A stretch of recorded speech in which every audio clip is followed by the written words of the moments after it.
j'espère que vous allez bien. La dernière fois, Louis n'était pas là. C'est moi.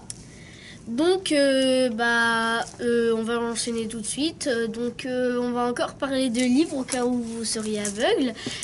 Qui parle encore d'imaginaire. Donc, on va laisser la parole à Louis. Je vais vous présenter un livre qui s'appelle Le feu dans le ciel de la série des Chevaliers d'Émeraude.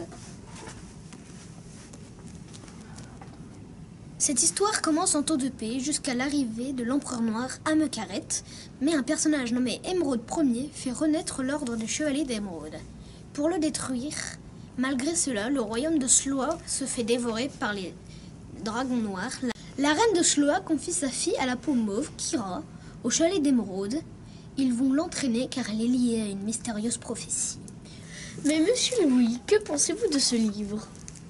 Je pense de ce livre qu'il est conseillé pour moi, pour les enfants de minimum 9 ans. Après, je le conseille aussi à tous ceux qui aiment l'imaginaire. Attention, mais un conseil, ceux qui font facilement des cauchemars, ne le lisez pas le soir. D'accord, très intéressant. Et maintenant, je vais vous présenter mon livre.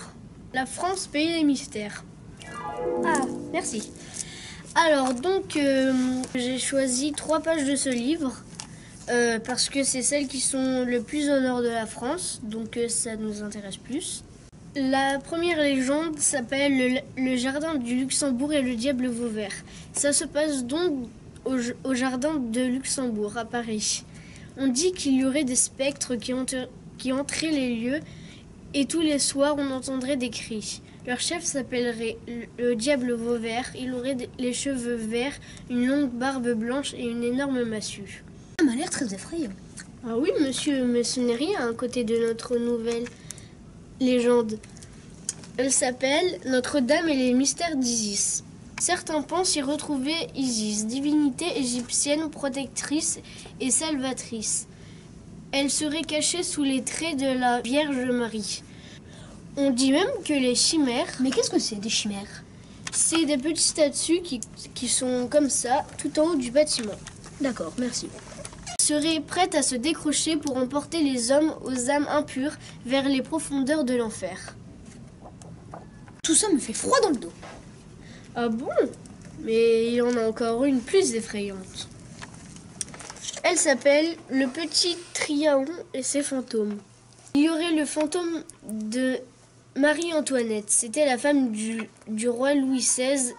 Elle a été guillotinée pendant la Révolution française.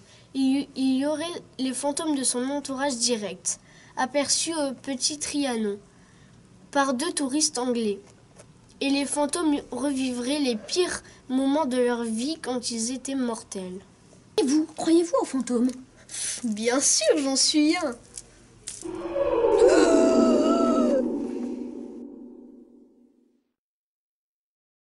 Cette chronique était 100% bio.